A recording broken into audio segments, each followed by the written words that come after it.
Your Excellencies, ladies and gentlemen, it's a big pleasure for me to stand here in Berlin on this stage in the nice decorated place.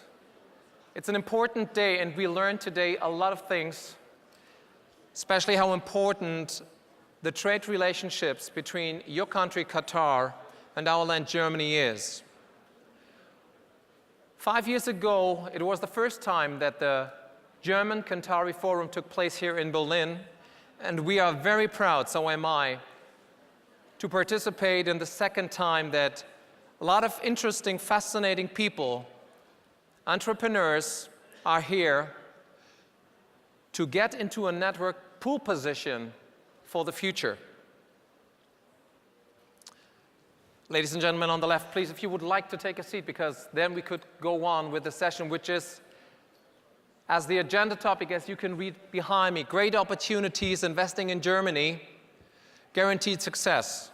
You might question yourself, why guaranteed success? And I'm pretty sure we will clarify that in a second on our panel discussion, because the future in Germany traditionally is built on SMEs, family-owned businesses as well.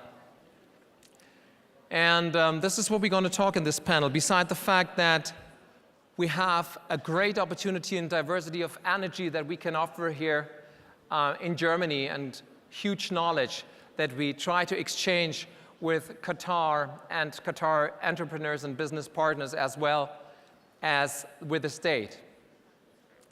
To give you a glimpse what Session 4, Investing in Germany, Great Opportunities, Guaranteed Success, looks like and what we're going to talk about, you will take a look at the following film and action. Germany belongs to the most industrialized countries and is the third largest economy in the world after the United States and Japan. With more than 82 million people, it is also the largest and most important market in the EU.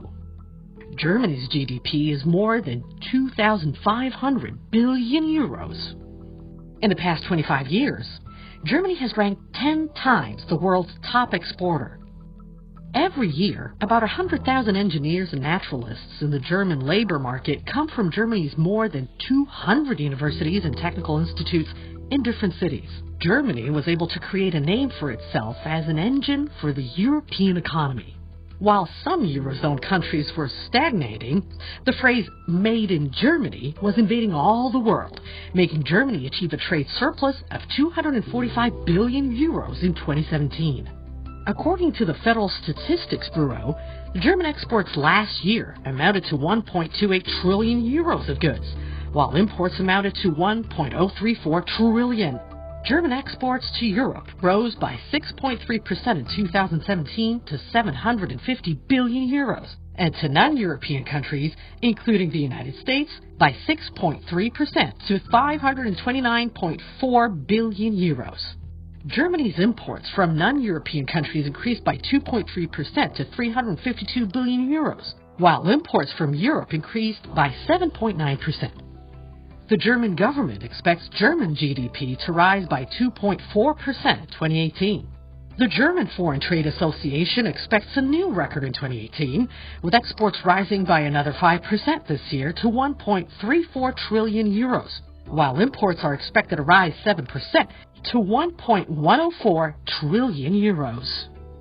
Joining us to talk more about the Germany model are Mr. Achim Achtig, Managing Director Investor Consulting, GTAI, Engineer Abdullah bin Hamad Al Attiyah, CEO, Qatari DR, Mr. Klaus Michakak, CEO, KfW IPEX Bank, Mr. Matthias Schellenberg, CEO, Merckfink Privatbankjes AG.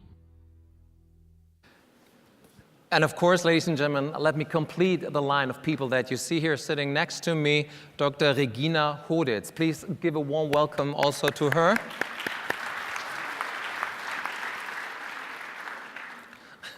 Interesting. So many numbers for Germany as the world champion in exports, which is fascinating. And of course, we are well known. We heard this morning that Qatar invests a lot of money also in names like Deutsche Bank, where they have a participation, of course, in Volkswagen and in other big brands. But we're here to offer possibilities and opportunities to invest also in SMEs.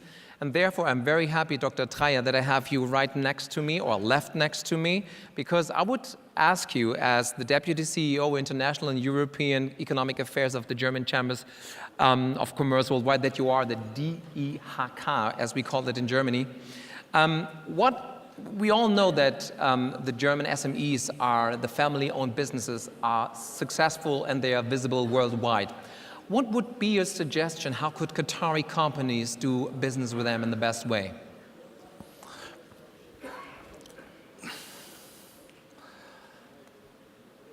First, it would be helpful to contact my colleague, Catherine Lemke. She runs the bilateral chamber in Doha, which is one of our pillars in a worldwide network of bilateral chambers in 92 countries and 140 offices, representing 50,000 member companies. And due to the fact that German companies, they step into markets not to exploit and then go out, they come to stay. And this is not a threat, this is a promise. So this is about sustainability as well. This is sustainability in really good sense. We do not come to markets where we don't have the expectancy that we don't find partners or even friends. And in Doha, in Qatar, we already found partners and friends, and that's the reason why we are there. But that does not mean that we are end of the pipe. We can really cooperate even more. And therefore, today we signed a memorandum of understanding, a joint economic task force with friends, with the Qatar Businessmen Association, as well as the Qatar Chamber. And we do want to start with that, bring businesses together. And if there are political events, we stand by, we support the cooperation also on the political level. So that's the best thing to do. And another good thing is that that's always also, I would a bit exaggerate, we have almost unlimited companies, not yet in Qatar. And you can find them in German regions. We are representing as organization 3.6 million of entrepreneurs. So there are many, many in the regions, and we have our regional chambers of commerce and industry, the associations, and so many good bargaining tools, bringing people together. So, and this conference as well. So this was a wonderful day and still is. And we should take this as the next big push in order to strengthen our cooperation. Yeah, I think we all will, to strengthen even the companies and the trade relations between both fantastic countries. Which brings me, Mr. Hartig, to you. You are as the Managing Director, Investor Consulting at German Trade and Invest. What are the advantages of Germany as business location, particularly for Qatari greenfield investors from your perspective? We heard already today that the investments from Qatar to Germany, they are tremendous, and there are huge chunks of finances floating from one country to the other. Germany Trade and Invest, as the investment promotion agency of Germany, is mostly interested in helping foreign companies to set up business. And to set up business in another country, obviously it is necessary that there are binding links between two countries, and that the need of one country might be what the other country has to deliver. And especially coming back to your question, what Qatari companies could do in Germany means that the major areas of industries where Qataris excel, for example, energy, for example, steel production, for example, artificial intelligence is coming up in Qatar. And also the aspect of the food industry, which has to and will develop in Qatar even further. These are possible options where Qatar links to Germany, because in Germany we not only have, as Mr. Trier just said, a plethora of small and medium-sized enterprises in a variety of industries, but we also have the excellence in research and development with various institutions like the Fraunhofer Institutes or the Max Planck Institutes, where companies from other countries can connect to. And so, building a link between two countries is not only that a company goes abroad, makes business over there and comes back, it's also a strengthening of the link between two countries, and it's also economically beneficial for the country sending the company abroad. That's where we can help, and that's where we come in, because we can make the links to the German economy. We can help Qatari companies work together with German startups in a digital hub, a large initiative by the German government to foster innovation of small and medium-sized enterprises. And within this initiative, companies from other countries can come to Germany, and they might learn something about the traditional, maybe a little bit dusty, traditional process-driven industries together with Germany's modern digital industries. And by working together with research institutions, with small and medium-sized enterprises, and by profiting from the rich market, be it suppliers or buyers in Germany, Qatari companies can benefit a lot.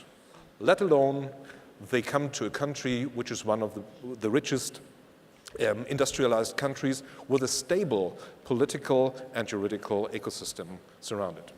Thank you very much.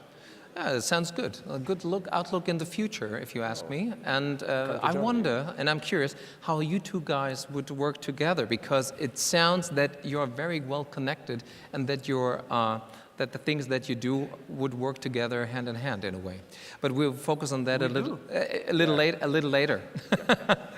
Engineer Altair, you are the CEO, the representative of Qatar Dyer, and for those of us who have no idea what Qatar Dyer is doing, please would you let us know what the investment arm of the state is doing, and then how you evaluate the experience that you made in America and in Europe so far. Right, Bismillah ar-Rahman ar-Rahim. First of all, just to give you a quick overview, Qatari Diyar, Diyar comes from the word house. It's an Arabic word for house, basically. Or a community or a place where people stay. Qatari Diyar is actually owned by QIA, which is Qatar Investment Authority, and it is the investment arm of the state of Qatar globally. Our main focus is in investments on real estate developments worldwide. Our portfolio so far is in 5 continents, 22 countries, with a development cost of approximately $40 billion so far, out of which approximately $10 billion is already invested in Europe and America. So it's a big market when it comes to us. Our motto, our goals, is obviously to meet our business objectives, getting a profitable business, but we focus a lot on partnering with global industry leaders, and our main focus when it comes to our objectives is not only on the investment itself, it's about meeting the community needs. It's about building a place where children will be raised, where jobs will be made, and we make sure that we create value to the cities that we work on. And we do that by investing in transformative projects with long-term sustainable visions. A good example of that will be our project in Washington, which is now known as Washington City Center. It's around 155,000 meters square of development, containing of residential and retails. It's a great project. If you didn't have the chance, I would like you guys I really invite you to actually go to Washington City Center. It's truly a place where transformed the area into a different sphere, and obviously got value to all the lands around that project. When it comes to Europe and America, so far our business was very successful and fruitful. Mm-hmm. We have very good running projects in both Europe and America. And we believe that the markets have very good opportunities in the future. However, it's also important to note that due to the quantum of cash flowing into this market, a patient approach is really required in order to select the right opportunity and in order to build the right approach. Thank you. Thank you very much, Engineer. I'll tell you for this sharing of experience that you made. Which brings me to the next participant of our panel, Mr. Matthias Schellenberg, who is the chairman of the executive board at Merck Fink Privatbankiers, a kind of SME bank, if you want to say so. And I would kind to ask you the following, because we all know that Qatar is well known as the country with the world's highest per capita income. And my question is Merck Fink aware of that and targeting customers in Qatar somehow? And how do you tailor your office to potential Qatari customers then? Well, Merck Fink is a private bank with a tradition of nearly 150 years in serving and deeply being embedded in the German SMI landscape, servicing both the companies as well as the owners and founders very often. So being a traditional German private bank, obviously our target cannot be, and we cannot serve like an international bank, the Qatar business as such. Nevertheless, being embedded in a focused group of private banks in Europe called KBL, headquartered in Luxembourg, we are basically owned by a Qatari family privately, which gives us a kind of an exclusive exit also and entry point into Qatar. So in that sense, I think we are well equipped to service clients from Qatar who are looking into investment possibilities in Germany. We are happy to help. We do this on an individual basis, which I think is also pretty important if you look on the level of discreetness people are requiring when they're talking to SMIs. And we heard this morning from our Chancellor that indeed the SMI, the German Mittelstand, is the backbone of the German economy. Thank you very much. Agreed. It's definitely the backbone. Dr. Regina Hoditz, you as the spokesperson of the board of the German Private Equity and Venture Capital Association, shortly BVK. First, please kindly introduce the BVK and what you do, and then I would kindly ask you to let us know how much activity you see in the private equity sector. Thank you very much. Yes, the German Private Equity and Venture Capital Association has by now grown to represent 200 managers on the private equity side and venture capital side, and we have 100 associated members. But I think what is quite important for the audience to understand also is private equity in Germany took maybe a slower start than in some of the other countries because there is not really a state-owned pension system and so much money available. But by now, I think we are quite an important industry, with the managers in this country having invested in over 5,000 companies. Only 1,000 companies actually received private equity investments last year. I mean, the total investment last year was a record for us. I'm not quite sure that this actually counts by Qatari standards. It was 11 billion, which actually for our private equity industry is a lot. You could do this probably with your fund easily. But still, what it actually shows, we are an established industry in this country. And I think what is important to understand that the foundation of that business is not only, but to a big part, of course, the family-owned businesses and the hidden champions on the global side that you have been discussing also over the last panels.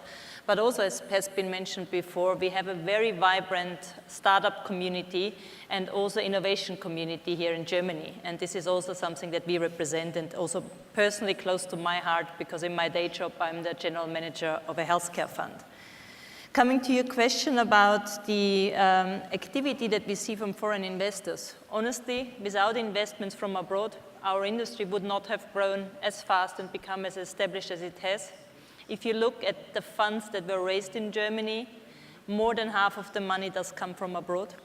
So it does offer a really good opportunity also for foreign investors to invest in really experienced managers that we have here in Germany that have been doing business here for the last several decades. So not only seen the last 5 good years, but actually more of that. And while we do have several reputable investors here in Germany, as I said before, we don't have the state reserves on the pension side that other countries have. So we're very happy to also tap in other countries' resources here. Thank you, Dr. Hoditz. You were talking about the hidden champions, and we were talking about the family-owned businesses, Dr. Dreyer. The question is sometimes for me, because sometimes I have the impression we could do even more business if there were not so many barriers and boundaries that kind of are in the way of doing more business. My question, therefore, is what do you think are exactly those barriers who hinder the bilateral trade relations, and how could they be overcome? This is part one. The second thing is, what do the DIHK members value most in international trade partners and investors? I start with the second question. Yes, now it works. With our network, and we invite almost everybody to be part of the network, we step in with the business, with our chambers as part of the foreign society. So that's not foreign anymore. Mm-hmm. We do want to be part of the different, nowadays one would say, ecosystem. Mm-hmm. So, and therefore we have, for instance, bilateral members in our chambers. So, and by doing that, we bring the businesses together. And this is the best way in order to overcome barriers. Okay. But specifically, when it comes to trade, and usually the international relations are starting with trade.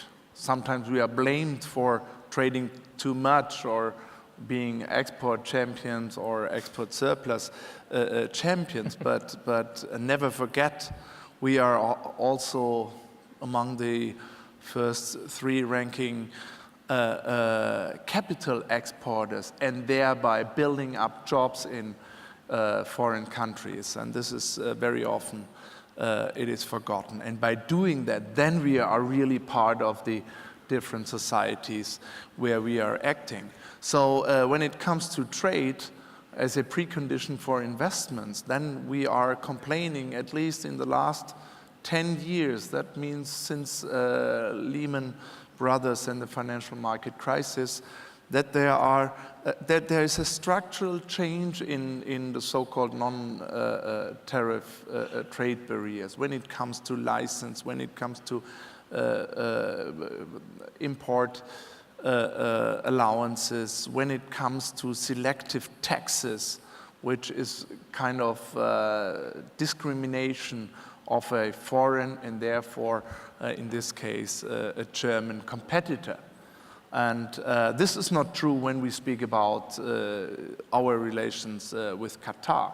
This is an observation what we do have in the world economy right now. And in addition, now we have new tariff duties, trade conflicts, and that's really a pity, specifically with Qatar. And with the next step, and this is investment and building up employment in the different countries, the question of how are you obliged in your ownership structure. And there is now a change in Qatar, and we really appreciate that it's not an obligation anymore to bring in Qatari shareholder. If it's voluntary, it's much better.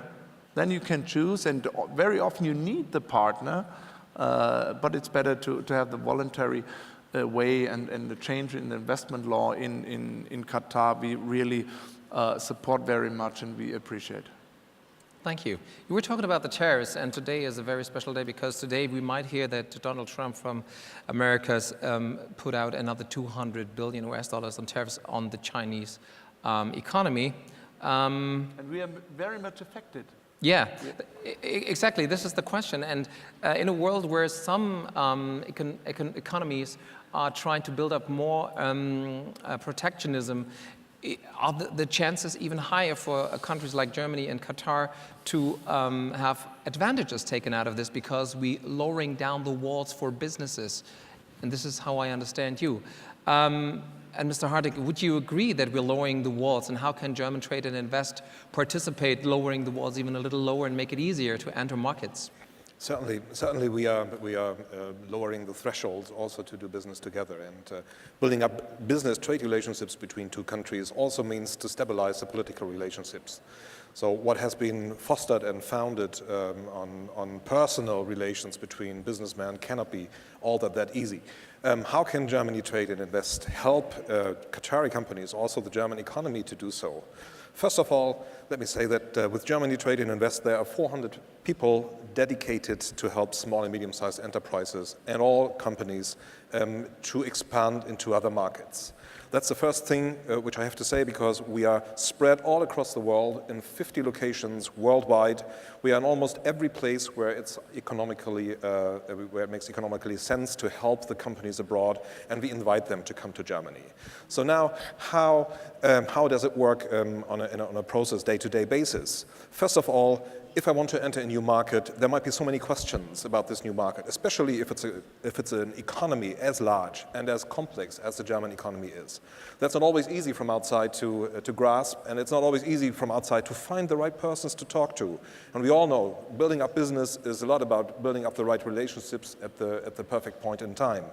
And to have this and to build up this from scratch, everyone needs help. German companies need help, all companies need help, and we provide that help.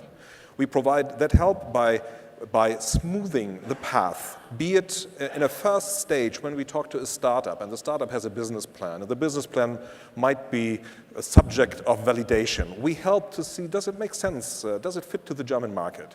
Is it a small and medium-sized enterprises? The business plan is not a question at all, but they might want to figure out where they can develop their next product, which is a huge success in their own country, and they need research partners. We offer the option to partner them with research institutions in Germany or small and medium-sized enterprises which are working on maybe similar projects. So again, it's a speed up of the time to market or speed up of the time to research. But this is only the first thing, because then you're only before production or in production. But you also want to set up a business in Germany. At first, when you do trade, it's a lot about export. And once you feel comfortable about a market, you might want to put some people on the ground there. And putting people on the ground means to know about, let's say, labor law, tax system. You need to know about the relevant industry associations, as the IHK, for example. You need to know about juridical frameworks.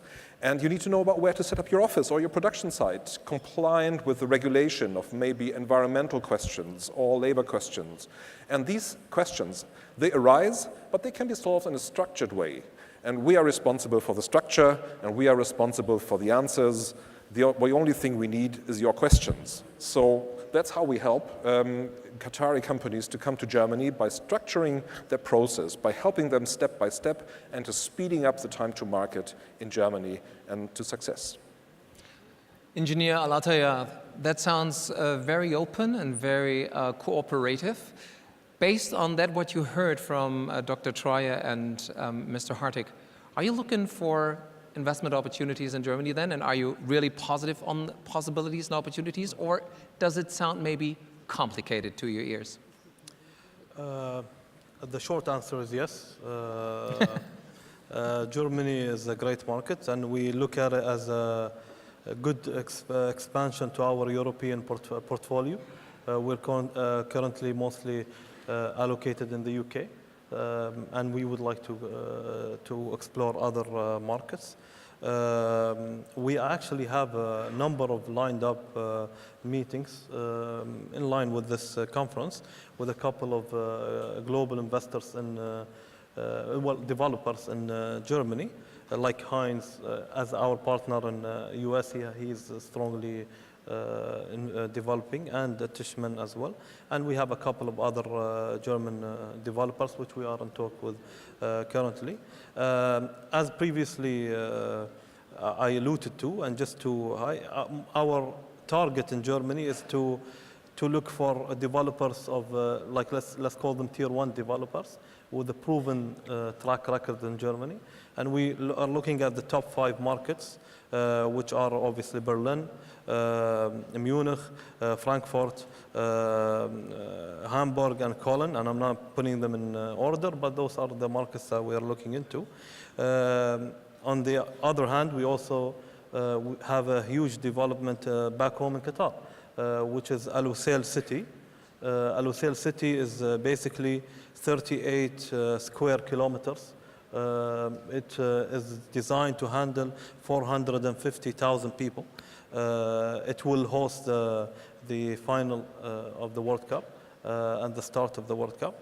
And we are looking for German investors to come and develop schools, hospitals, and also in hospitality, we're looking at hotels, restaurants, F&B, and so on and so forth.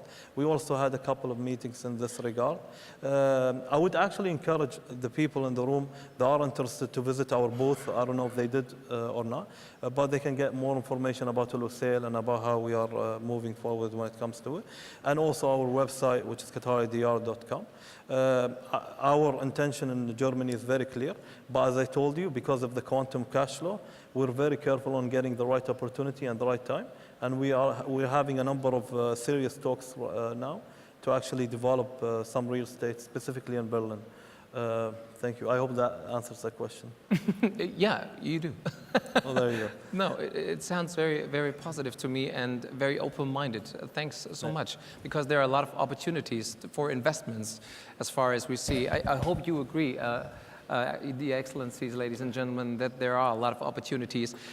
Mr. Schellenberg, when we were talking about opportunities of investments, you as a bank, as described before, what is the major things that you are targeting when it comes to combine, clients from one country and the other? What are the things where you concretely could help and support businesses and entrepreneurs?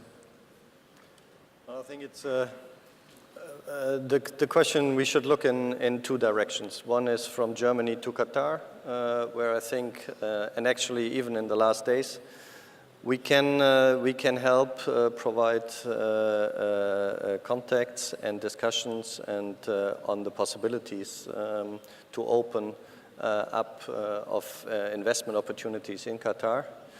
That's one direction, and the other direction, obviously, of what we just heard from my colleague to the right is discussing about business opportunities and investment opportunities in Germany.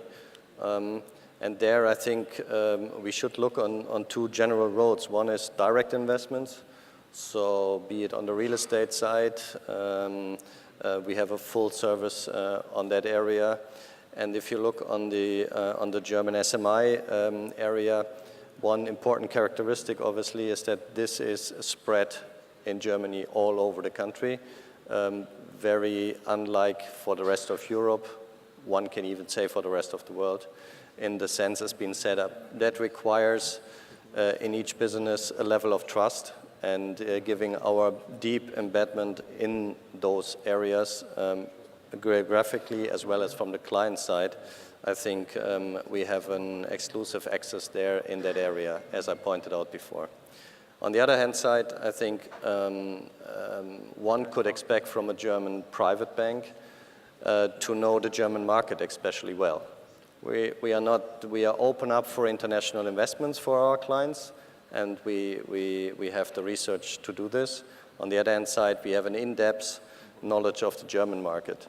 So if you look for investments when it comes to small and mid-caps, for example, something, and that goes a little bit into the technical details of the just lately introduced regulation on the asset management side, that led to a fact that we see an under-research in the small and mid-caps area because they might not be of that full global interest for the big players in the markets. So it is a specific field where we as a private bank, also towards our clients, are being heavily involved. We have in-depth knowledge, and that offers an opportunity on the portfolio side as well as individual investments.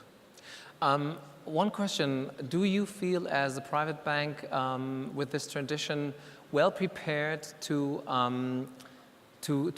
compete with the big names out there like Deutsche Bank, Commerzbank, all those others? Do you think you have a specific tailored offer that you can a tailored offer that you can give to companies and entrepreneurs on both sides of the end, because you are in kind of a niche maybe? Well, exactly. To be quite frank, having worked for the big firms in my previous life, I can clearly say that it's the success with your offer depends on the quality.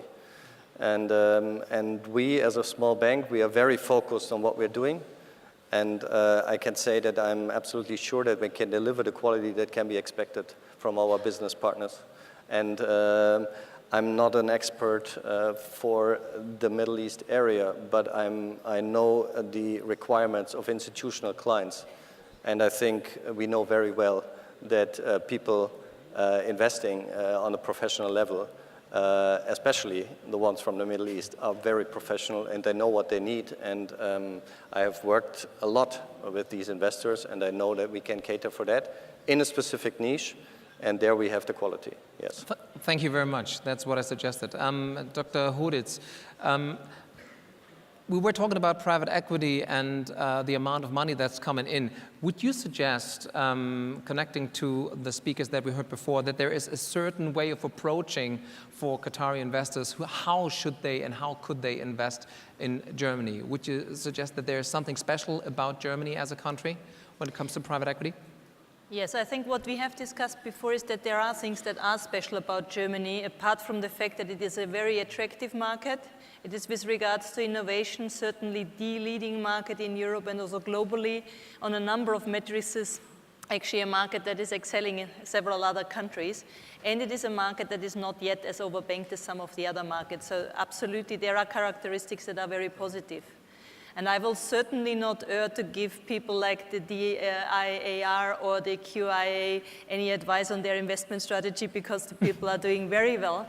But what I can say for our industry association is that given that we represent the vast majority of investors on the general partner side, on the fund manager side in Germany, we are very open to provide information on that, provide access. Because what we have seen with people, also this is now for our own fund, I'm managing a healthcare specialized fund that focuses on Germany, Europe and beyond.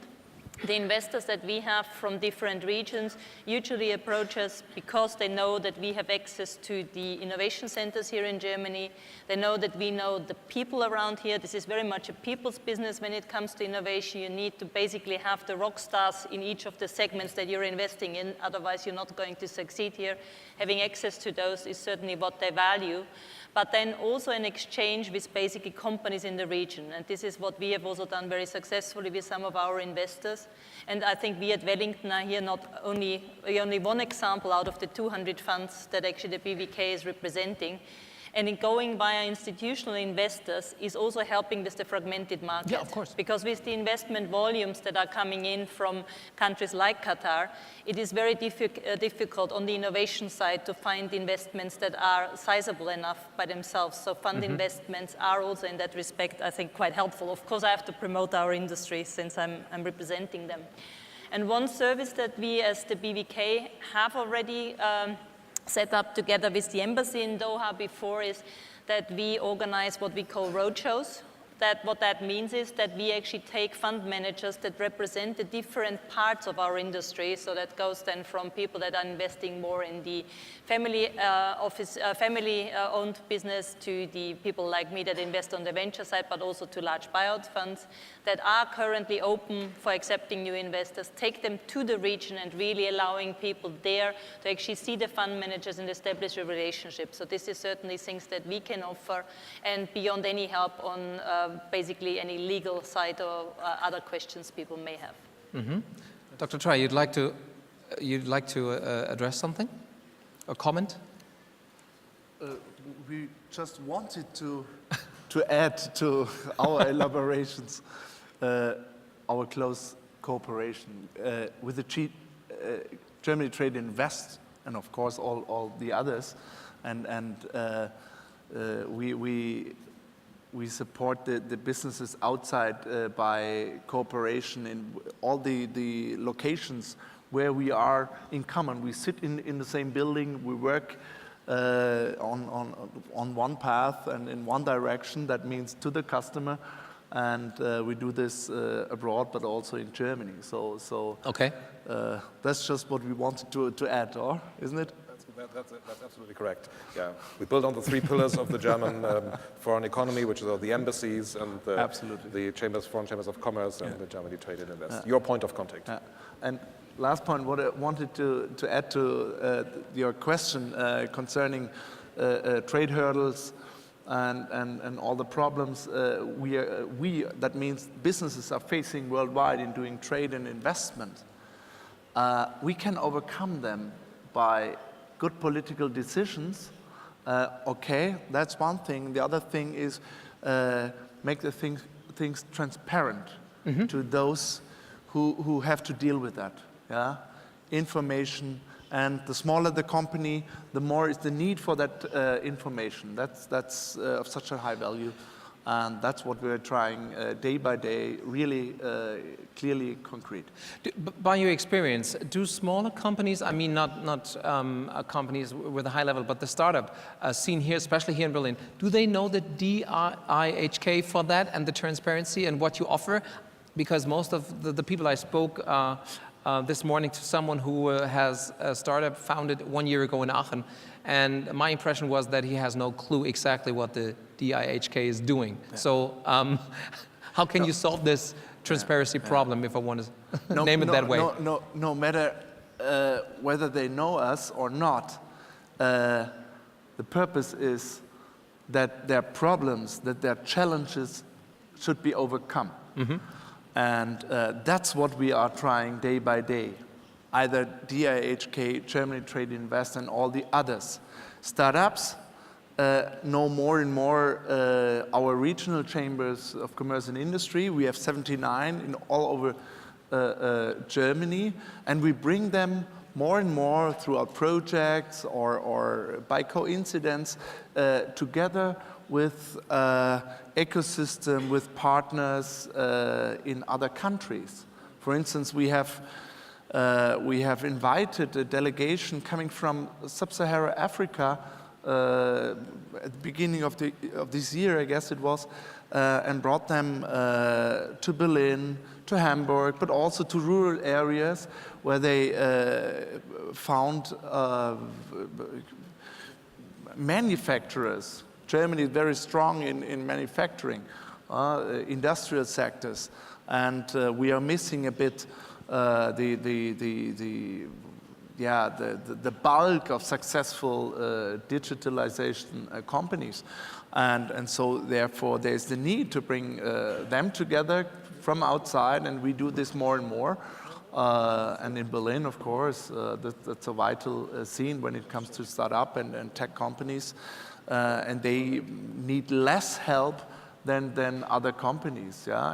And take another hub when we speak about other countries where digitalization is really at the upfront, when it comes to Israel, to Tel Aviv, and so forth. I stop here. Yeah? We do want to partnering up all those who are interested in. Engineer Al-Attaya, do you see that there's enough transparency here existing? And did you know it beforehand, or did you learn it today? As I said, we are in 5 continents, 22 countries. We work in Africa, Europe, and obviously Germany is a very mature organization with a lot of, and we are more than happy to grow. Just to give you statistics from our background and what we have studied, like why are we looking to Berlin, for example, is that the population increase in this, we are into real estate development. The population increase exceeded every expectations. We were supposed to be at around 3, and we are already here at 3.6 million people. So we do see the benefits. So we see how some people will start moving away from Berlin, and maybe developments around Berlin will actually have more value. As far as transparency, and in Europe specifically, we don't see any issues with our colleagues. And actually, we thank you, because I believe you are one of the people that set up this forum for us to be here today. If you are not the key player with His Excellency the Ambassador. And we have full trust and relationship, and our relationships is great between the two countries. And I believe today's His Highness announcement of investing 10 billion euros into Germany basically proves the fact that we find this market to be incredible and trusty. So you see that the future is rolled out and bright. Yeah, and Brexit does help a little bit, but yes, yeah. Mr. Hartig, do you agree? Are you as positive as we are? Because I have the impression that we are really quite confident and positive look into the future here on the panel. Well, not everything is driven by the capacity Germany has to offer. Of course, a lot of how Germany is perceived as an economical nation is also driven by global developments. And as these change, the attractiveness of Germany might change as well. And currently we are in the situation that might be unfortunate or fortunate that on a short-term or mid-term, Germany, compared to many other locations, is appearing very attractive to foreign investors. And we realize that in the figures, and we realize it also in the numbers of companies that are interested in Germany and that come to us and seek for our support. So I would say, yes, there is a bright future in terms of foreign direct greenfield investments. We see that, but only focusing the view on that, I think, would not be enough. We have to have the global perspective on foreign direct investments, and there a close cooperation between politics and economy has to take place to steer and maneuver this very delicate situation currently for the benefit of others. And to add, it's a two-way streak. So it's investment in Germany and investment in Qatar. Yeah. So it's something that both ways we need to actually look into. I believe Qatar also is growing in a very rapid pace, and obviously the World Cup is coming, and hopefully you guys will, Germany will take the World Cup 2022. So we need you. We don't know. If you qualify from the first round. Yeah, yesterday we reached against the actual champion as 0-0, which was kind fair enough. Well, after 4 years, it will be a different story. But let's not talk about the previous book. Even if we had with the ones before some good experiences, but with the last, change is when you change 3 players in a team in Germany right now when it comes to football, and we'll see how far that goes. Yeah. Sometimes it's a matter, I don't know what you think, ladies and gentlemen, but sometimes it's a matter of not changing so much the hats and the people, but changing the mindset and the idea and the way how you are motivated, because the people are more or less the same, but if the motivation is changed by what impact ever. I mean, in sports, it's very easy to name the impacts, but on the political and economical side, one of the big impacts are tariffs, for example, and that the relationships are changing. So as long as it's transparent to all of them, fair, and you are talking on an equal level, I think both sides are profiting and have advantages out of those relationships. Yeah, interesting. Very interesting where the future will lie. One question, Mr. Alataya, I'd like to know is, are there certain industries that you are interested from Qatar Dyer in Germany where you say, oh yeah, we want to put a focus here and there, and where would it be? Qatar DR is mainly, the focus is in real estate development. So we look at virgin land or land that developed a long time ago, we take it and we develop it again. So our industry is real estate and real estate development. We are looking at more like business feasible but trophy kind of investment. I don't know if you already heard the announcement, but we kicked off our hotel, which will be in the U.S. former embassy in Mayfair, Grosvenor Square. Which will be operated by Rosewood, and it's located in the heart of London. So we're looking at trophy investments in the region, and that's where we believe we have one. Hopefully it will go through, but it will take some time to get the permits and the approvals from the government, specifically on Berlin. And if our partner was there, we will be happy to. Just to add into that, we have two models to actually work with. We have an international model which we are working with mostly in the US. And this is more like a capital partner kind of perspective, where we own more than 80% of the project, but we have an operating partner with us who does the development. In Europe, specifically in London and the UK, we're more of a developers.